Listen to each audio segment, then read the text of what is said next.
নমস্কার বন্ধুরা, গড়াই গার্ডেনের পক্ষ থেকে নতুন একটা ভিডিও নিয়ে চলেন। বন্ধুরা, আপনারা কেমন আছেন? নিশ্চয়ই খুব ভালো আছেন। আপনাদের বাগানের গাছগুলোও নিশ্চয়ই খুব ভালো আছে। তো বন্ধুরা, আজকে জবা গাছের পরিচর্যা, যে কী করে আপনারা জবা গাছে প্রচুর পরিমাণে আপনারা ফুল পাবেন। তো বন্ধুরা, ট্রপিক্যাল জবার এই সময় আদর্শ সময়, ট্রপিক্যাল জবা এই সময় লাগাতেই পারেন। তার কারণ দেশি জবার একটু ফুল একটু কমে যায়, যেখানে 15টা হতো সেখানে 10টা হয়। তো বন্ধুরা, আমার বাগানে দেখুন কীরম পরিমাণে ফুল হচ্ছে আর কীরম পরিমাণে কুড়ি আসছে। তো বন্ধুরা, এরমভাবে যদি আমরা গাছটা, যে সারটা আমরা দেখাবো একদম ঘরোয়া জৈব সার, তো এই সারটা ব্যবহার করলে আপনাদের মোটামুটি 15 দিন বাদ যদি ব্যবহার করতে পারেন, আপনাদের গাছের কোনো সমস্যা থাকবে না। যেমনি কুড়ি ঝরা, পাতা হলুদ হয়ে যাওয়া, ফুল বড় না হওয়া, তো এই খাবারটা যদি ব্যবহার করতে পারেন, আপনাদের গাছের কোনো সমস্যা হবে না। যেমনি এটার হলুদ পাতা হয়েছে, হালকা হালকা হলুদ হলুদ হচ্ছে উপর দিকে। তো এই খাবারটার মধ্যে টোটালি পুরো গাছের পুরো একদম প্যাকেজ আছে। এই প্যাকেজটা ব্যবহার করলে আপনাদের গাছের আর কোনো জবা গাছের আর কোনো সমস্যা থাকবে না। এই সময় ট্রপিক্যাল ভ্যারাইটি কিংবা অস্ট্রেলিয়ান ভ্যারাইটি নিয়ে আসতেই পারেন। এই সময় ওগুলো আদর্শ সময় ওই সব জবা গাছের। গরমের সময়ও ফোটে, কিন্তু শীতকালে এগুলো প্রচুর পরিমাণে ফোটে। তো বন্ধুরা, ভিডিওটা পুরো দেখবেন, স্কিপ করবেন না। আর নতুন বন্ধু হয়ে যদি থাকেন আমার চ্যানেলে, অবশ্যই সাবস্ক্রাইব করে বেল আইকনটা অন করে দেবেন। তাহলে কী হবে, আমি গাছ বিষয়ে সব ভিডিও ছাড়ি নোটিফিকেশনের মাধ্যমে আপনাদের কাছে মোবাইল কিংবা কম্পিউটারে পৌঁছে যাবে। তো বন্ধুরা, এটা হচ্ছে অস্ট্রেলিয়ান ভ্যারাইটি গাছ। তো অবশ্যই দেখুন কীরম পরিমাণে কুড়ি আসছে গাছে। তো এই সময় গরমের সময় ফোটে, এই সময় আরও বেশি পরিমাণে ফোটে। তবে অনুখাদ্যটা আপনাদের দেখে দিতে হবে বুঝে। তার কারণ হচ্ছে, অনুখাদ্য আপনাদের যদি ছোট্ট গাছ হয়ে থাকে, গাছের বৃদ্ধি চান, তো অবশ্যই 12-61-0 অনুখাদ্যটা স্প্রে করবেন। আর যদি বড় গাছ হয়ে থাকে, তো আপনারা 20-20-20 কিংবা 19-19-19 কিংবা 00-35, আর আমি আজ দিয়ে দেখাবো 00-50। এইটাতে ফুল ফল আনতে খুব সাহায্য করে এই এই সারটা দিলে। তো এই অনুখাদ্যটা দিতে পারলে আপনাদের গাছে আর কোনো সমস্যা থাকবে না। তো বন্ধুরা, আপনাদের ছাদে লাগান কিংবা আপনাদের ব্যালকনিতে লাগান, যেখানে যেখানে আপনাদের প্রচুর পরিমাণে রোদ পাবে গাছের, অন্তত 4 থেকে 5 ঘন্টা যদি রোদ পায়। তার কারণ এখন শীতের সময়, এখন গাছের কি হয়, অনেক সময় গাছ রোদ না পাওয়ার জন্য ফুলের অভাব হয়। তো ফুল আপনাদের এরমভাবে যদি রোদে রাখতে পারেন, তো আপনাদের গাছের আপনার কোনো সমস্যা থাকবে না। তো বন্ধুরা, লাস্টে আপনাদের একটা একটা একটা ওষুধ দেখাবো, যেটায় আপনাদের প্রচুর পরিমাণে আপনাদের গাছের প্রচুর উপকার হবে। তো ওইটা দিলে আপনাদের লাস্টে ওইটা আপনাদের দেখাবো, যে ওইটা দিলে আপনাদের গাছের কোনো সমস্যা থাকবে না। যে আপনাদের পিঁপড়ের যে অনেক উৎপাত হয়, সেই পিঁপড়েতে আমাদের কি হয়, অনেক গাছ কি মেরে ফেলে, তলায় ভেতরে গিয়ে ঘুঘুর বাসা করে ফেলে, বাসা করে আর ভেতরের পুরো শিকড়কে পুরো খেয়ে ফেলে। তো বন্ধুরা, লাস্টে ওটা দেখাবো, যে ওইটা আপনারা দিতে পারলে আপনাদের গাছে একদম তলায় পিঁপড়ে হবে না। অবশ্যই টব সরিয়ে সরিয়ে সবসময় দেখে নেবেন সব, যে কোনো তলায় পিঁপড়ের বাসা হচ্ছে কি না। তো বন্ধুরা, গাছের গোড়াটা পরিষ্কার করে নিলাম। আর এটা বন্ধুরা কলার খোসা, আমি 3 থেকে 4 দিন এটা 3 দিন ভিজিয়ে রেখেছিলাম। তো অবশ্যই কলার খোসার সঙ্গে যদি কোনো পাকা কলা, যেটা আপনারা খাচ্ছেন না কিংবা খেতে চাইছেন না, একদম পেকে গেছে তলতলে, সেটা ওর মধ্যে দিয়ে দেবেন। এর মধ্যে গাছের প্রচুর পরিমাণে ভিটামিন আছে, যে গাছের কুড়ি ঝরা কিংবা গাছের পাতা হলুদ হয়ে যাওয়া, এগুলোর সমস্যা পুরো দূর হয়ে যাবে। তো এটার সম্বন্ধে তো আপনাদের বলতে হবে না, পেঁয়াজের খোসা, এটা আপনারা ভিজিয়ে নেবেন 3 দিন।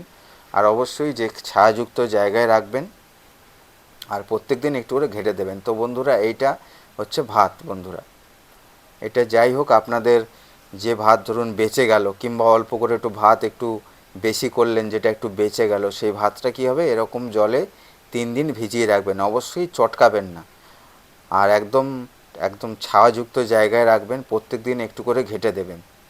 তো এইটার থেকে যে মানে আমরা যে সারটা পাবো, সেটা গাছের আপনার পাতা হলুদ হয়ে যাওয়া কিংবা গাছের কুড়ি পড়ে যাওয়া, এগুলো আপনাদের হবে না।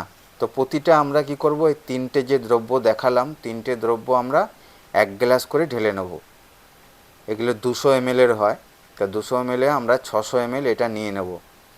আর পেঁয়াজের খোসাতে জানেন তো পটাশের পরিমাণ কত বেশি আছে, পেঁয়াজের খোসা যদি আমরা দিতে পারি আমরা, আর তার সঙ্গে আমরা কি দেবো, হলুদ গুঁড়ো 1/2 চামচ, যে কোনো হলুদ গুঁড়ো আপনাদের কাছে যা থাকবে হলুদ গুঁড়ো সেই হলুদ গুঁড়োটাই ব্যবহার করবেন। তো এর মধ্যে আমরা এটা দিয়ে দেবো, আর দিয়ে আমরা কি করব, প্লেন জল যতটা পরিমাণ আমরা হয়েছে ততটা পরিমাণ আর জল দিয়ে দেবো। তো এই সারটা দেওয়ার পর একটা জিনিস আপনাদের খেয়াল রাখতে হবে, তো অবশ্যই বন্ধুরা এরকম ফুটো একটা পাত্র করে নেবেন, ফুটো ফুটো টাইপের। আর পেঁয়াজের খোসাটা এখানে 4 থেকে 5টা কিংবা 6খানা ভিজিয়ে দিতে পারেন। বন্ধুরা আমরা এই ছেঁকে নিলাম, ছেঁকে নিলে আপনাদের জবা গাছের যে সমস্যা পুরো টোটালি সমস্যা দূর হয়ে যাবে, আর আপনাদের ফুলে পুরো বাগান আপনাদের ভরে যাবে যদি এটা আপনারা দিতে পারেন।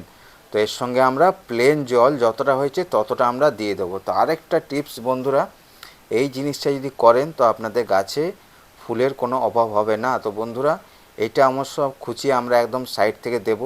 তো দেওয়ার পর আমরা অন্তত 1 দিন জল দেবো না গাছে, তারপরের দিন জল দেবো না, ভালো করে এটা দিয়ে শুকাতে দেবেন, মাটিটা একটু শুকিয়ে যাবে, তারপরে আপনারা যা খাবার দেবেন।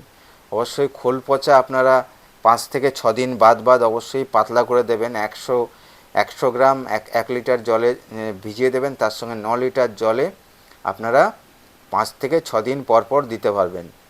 তো আপনারা বর্ষার সময় দেবেন না, যেটা করবেন না, বর্ষার সময় খোল পচা জল দেবেন না, খুব কম পরিমাণে দেবেন, কেন ধুয়ে তো বেরিয়ে যায় না। আর গরমের সময় কি হয়, পারলে 1 মাস বাদ সরিষার খোল পচা জল দেবেন।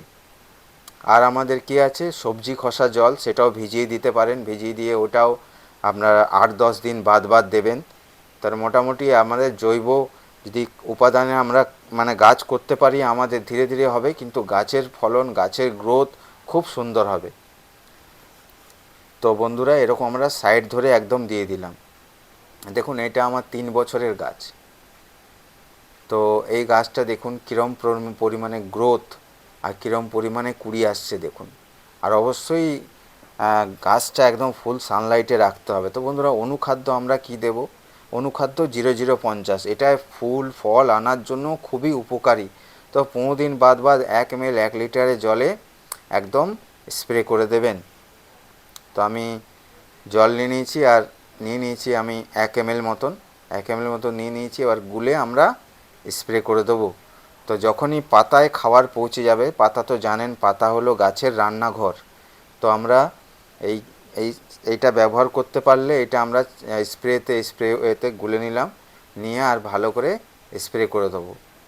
তো অবশ্য যেটা আপনাদের বলছিলাম, তো গাছের টব যেখানে যেখানে আপনারা রাখবেন অবশ্যই 5 থেকে 6 দিন বাদ তুলে অবশ্যই দেখবেন। তো বন্ধুরা তো আমরা কি দেব, আমরা কীটনাশক কী দেবো বন্ধুরা, এটা হচ্ছে জাদু, এটাও ফুল ফল আনতেও খুব সাহায্য করে, আর আমাদের পোকামাকড়ও একদম থাকবে না, কিংবা ওটা যদি না থাকে কাকা তো আপনাদের বলতে হবে না, কাকা কত উপকারী গাছের জন্য।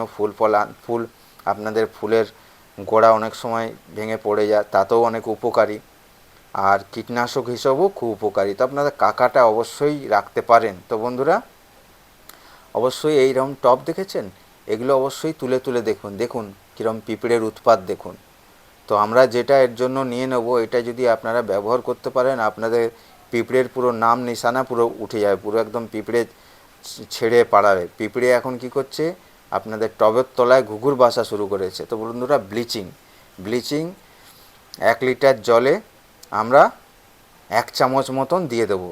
তো বন্ধুরা আমার কাছে ভিজে গেছে, তো আপনার অবশ্য শুকনো দিলে বেশি উপকারী হবে। একদম পাতলা করে এরকম গুলে দেবেন, আর একদম পুরো চারিদিকে টব তুলে এগুলো ঢেলে দেবেন। তাহলে কী হবে, একদম পিঁপড়ের একদম পুরো শেষ হয়ে যাবে, আর পিঁপড়েই আমাদের গাছ পুরো সর্বনাশ করে দেবে। বন্ধুরা ভিডিওটা শেষ করলাম, কেমন লাগলো অবশ্যই কমেন্ট করে জানাবেন, আর বেশি করে গাছ লাগান, কংক্রিট ভরা সহজে সবুজে ভরিয়ে তুলুন। ভিডিওটা শেষ করলাম, নমস্কার।